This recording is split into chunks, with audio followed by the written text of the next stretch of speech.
Empire does not only use Ascension Island to control Earth and surveil the stars. Ascension is modelled to propagate beyond Earth, a proto-colony of the Martian terraforming missions ahead. Officially, nobody is from Ascension. The UK government denies the right of abode, turning the island's approximately 800 citizens into temporary residents. Today, the US and British Air Forces control monthly access in and out of Ascension Island, and the British government appoints the governor of Ascension. There is an elected advisory council, but it's rampant with controversy. In the words of a group of island residents, the elected council has been used to legitimise an illegitimate system that has never been a true democracy, and it seems was never intended to be. Ascension is Empire's utopia, where one can store exiles, military airports and surveillance systems without any scrutiny from the citizenry, or even the vague appearance of a democratic system.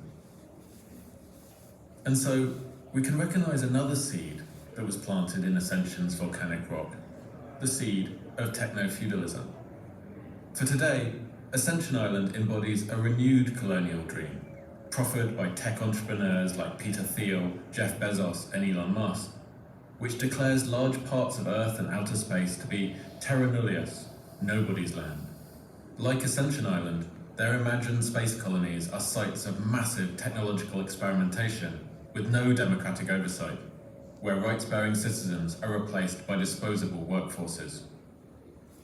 In order for this spacefaring trillionaire class to thrive, the precarious labourers cast to terraform Mars will, like Hasenboss, be first recruited and then exiled by Empire.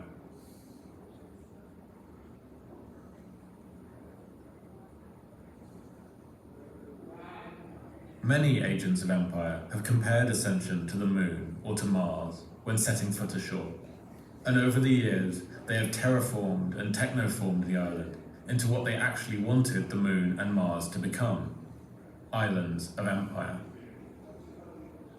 In the 21st century, the power of the nation-state wanes. The new Ascension Islands that emerge are no longer the product of former kingdoms and states of old, but are firmly under the control of the trillionaire class and its new techno-feudalist visions of empire.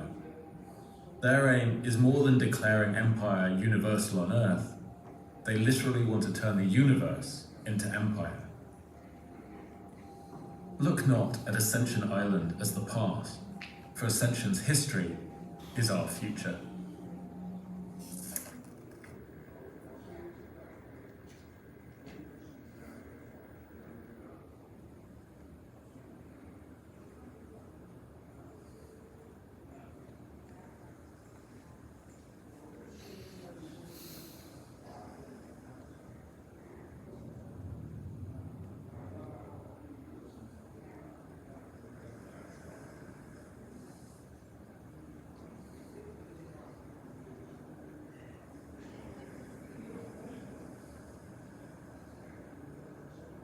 We have followed how Empire turned Ascension into Empire's island. But Ascension is more than a green screen upon which Empire projects its desires. This leaves us with the question: who is the island without Empire? How do you tell these two concurrent stories, the story of the island and the island?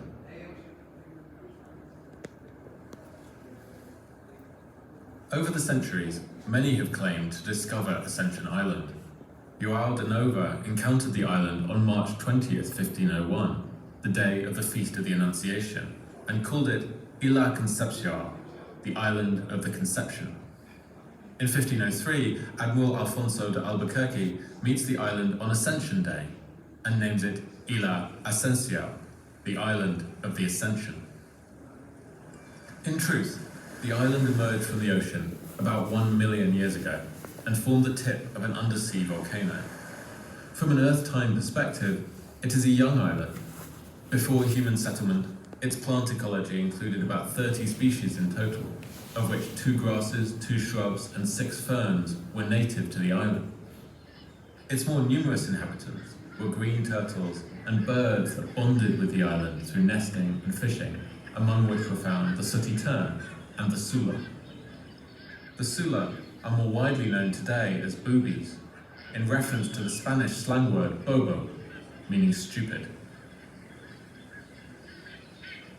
There's much to say about the naming of the inhabitants of the island, as much as the island itself. The sula was considered stupid because it did not understand to be afraid of empire, and it famously landed on the shoulders of visiting sailors, only to be clubbed to death and eaten. Similarly, the green turtles that laid their eggs on the island's beaches were easily caught by simply turning them on their back. They were then loaded onto ships alive to provide fresh meat throughout months of travel. Today, like much of the native vegetation, the green turtle's existence is threatened. Like all mass extinctions in the history of organized human society, this one begins in the colonial era. Climate catastrophe is a colonial catastrophe. For the colonists and self-declared discoverers, the island could never truly be met. The agents of empire were always ascending away from Ascension Island. To ask, who is the island, is to unknow empire. It is to insist that the island was never discovered by empire in the first place, as everything in this world already knows itself in its own way. We need to meet the island on its own terms, so that from here on out, we decide the conditions for our future propagation together.